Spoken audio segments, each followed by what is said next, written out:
గత వైసీపీ ప్రభుత్వ హయాంలో 5 సంవత్సరాలు రాయలసీమకు ద్రోహం చేసి నేడు దీక్షలు చేయటం విడ్డూరంగా ఉందని రాజంపేట టీడీపీ పార్లమెంటరీ జిల్లా అధ్యక్షులు సుగువాసి ప్రసాద్ బాబు అన్నారు.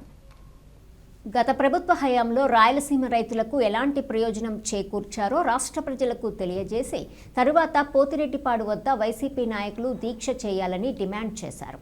రాయలసీమకు జగన్ రెడ్డి కుటుంబం ద్రోహం చేస్తే టీడీపీ ప్రభుత్వం న్యాయం చేసేందుకు నేడు రాయలసీమలోని జిల్లాలలో జరుగుతున్న అభివృద్ధి కార్యక్రమాలే ఇందుకు నిదర్శనమని అన్నారు. 12 లక్షల కోట్లు బడ్జెట్లో రాయలసీమకు కేటాయిస్తే 2,000 కోట్లు కూడా ఎందుకు ఖర్చు చేయలేదని, డ్రిప్ ఇరిగేషన్ పథకాన్ని ఎందుకు రద్దు చేశారు, 2021లో ఆగిపోయిన లిఫ్ట్ నిర్మాణాలకు 4 ఏళ్లలో అనుమతులు ఎందుకు సాధించలేకపోయారంటూ గత వైసీపీ ప్రభుత్వంపై ప్రశ్నల వర్షం కురిపించారు. జగన్ రాయలసీమ ద్రోహి కాబట్టే గత ఎన్నికల్లో ప్రజలు 11 సీట్లు ఇచ్చారన్నది గుర్తుంచుకుంటే మంచిదని ప్రసాద్ బాబు అన్నారు. శ్రీకాంత్ రెడ్డి గారు ప్రెస్ మీట్ పెట్టారు. రాయలసీమకు తెలుగుదేశం పార్టీ అన్యాయం చేస్తుంది. ఈ నెల 5వ తేదీన పోతిరెడ్డి ప్రాజెక్టు వద్దకు వెళ్ళి నిరసన తెలిపే కార్యక్రమం వైఎస్ఆర్సీపీ పార్టీ ఏర్పాటు చేస్తుంది. నేను ఒకటే అడుగుతున్నా, నిన్న శ్రీకాంత్ రెడ్డి గారు వేసిన ప్రశ్నలు గత 5 ఏళ్ల పాలనలో వైసీపీ పాలనలో శ్రీకాంత్ రెడ్డి గారు అడిగి ఈ సమస్యల పరిష్కారానికి కృషి చేసితే ప్రజల్లో వాళ్ళ పరపతి పెరిగిండు. నిజంగా ఈ 5 ఏళ్లలో రాయలసీమకు ద్రోహం చేసి మళ్ళీ నేడు దీక్షలు అని చెప్పి ప్రజలను మభ్యపెట్టడానికి ప్రయత్నిస్తున్నారు వైసీపీ ప్రభుత్వం. నిజంగా రాయలసీమలో జగన్ రెడ్డి కుటుంబం ద్రోహం చేస్తే టీడీపీ తెలుగుదేశం ప్రభుత్వం న్యాయం చేసేందుకు నేడు రాయలసీమ జిల్లాలలో జరుగుతున్న అభివృద్ధి కార్యక్రమాలే దీనికి నిదర్శనం.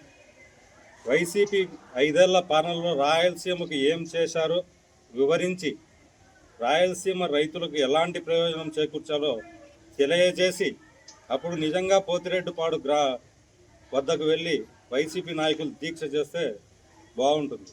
నిజంగా వాళ్ళు రాయలసీమకు అంత మేలు చేసి ఉంటే ప్రజలకు ఖచ్చితంగా వాళ్ళు ఈ స్థాయిలో ఓటమి చెందేవాళ్ళు కాదు. ఈరోజు తెలుగుదేశం పార్టీ రాయలసీమలో ఘన విజయం సాధించడానికి ముఖ్య కారణమే వాళ్ళు రాయలసీమ ప్రజలకు రైతులకు చేసిన ద్రోహం. Gundrevula, Vedavathi, RDS, BT project లాంటి 102 రాయలసీమ ప్రాజెక్టుల పనులను జగన్ ప్రభుత్వం ఎందుకు ప్రీక్లోజ్ చేసింది, ఎందుకు రద్దు చేసింది?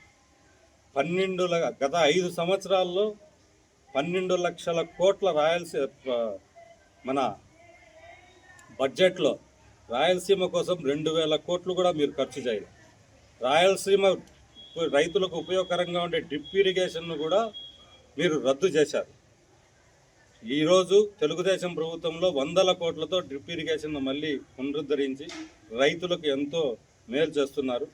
అన్నమయ్య ప్రాజెక్టు కొట్టుకుపోయి 39 మందికి చావుకు ఎవరు కారణమయ్యారు? మీ స్వార్థ లాభం కోసం ఈరోజు అన్నమయ్య ప్రాజెక్టు కొట్టుకొని పోయింది. దాని మీద మీరు సమాధానం చెప్తే బాగుంటుంది. అంద్రీనివా కెనాల్లో 1700 క్యూసెక్కుల సామర్థ్యాన్ని 3,500 క్యూసెక్కుల సామర్థ్యాన్ని జగన్మోహన్ రెడ్డి గారు ఎందుకు పెంచలేకపోయారు? జగన్ పాలనలో ఆగిపోయిన రాయలసీమ లిఫ్ట్ ఈరోజు కూటమి ప్రభుత్వం ఎలా ఆపివేస్తుందని మీరు ప్రశ్నిస్తున్నారో అర్థం కావడంలే. ఇది జనాలకు కూడా అర్థం కావాలి. 2021లో ఆగిపోయిన లిఫ్ట్ నిర్మాణాలకు 4 ఏళ్లలో అనుమతులు కూడా మీరు సాధించలేకపోయారు.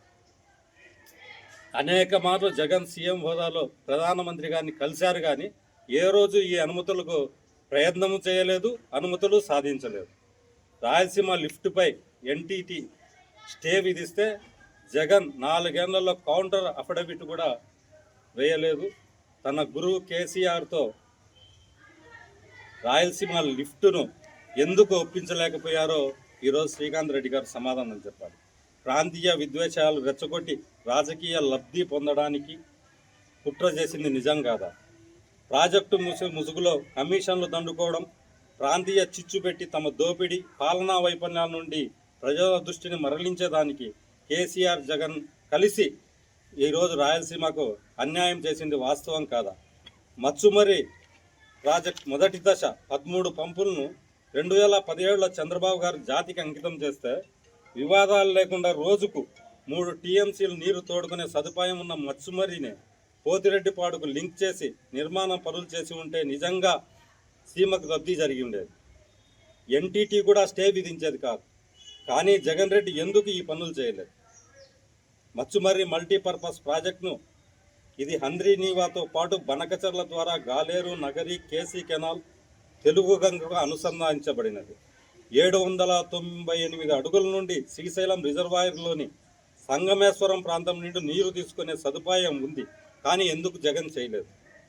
చంద్రబాబు పేరు వస్తుందని మచ్చుమర్రి ప్రాజెక్టును పాడుపెట్టింది నిజం కాదా? కరెంటు బిల్లును కూడా చెల్లించకుండా మచ్చుమర్రి పంపును నిరుపయోగంగా చేసింది జగన్ రెడ్డి కాదా?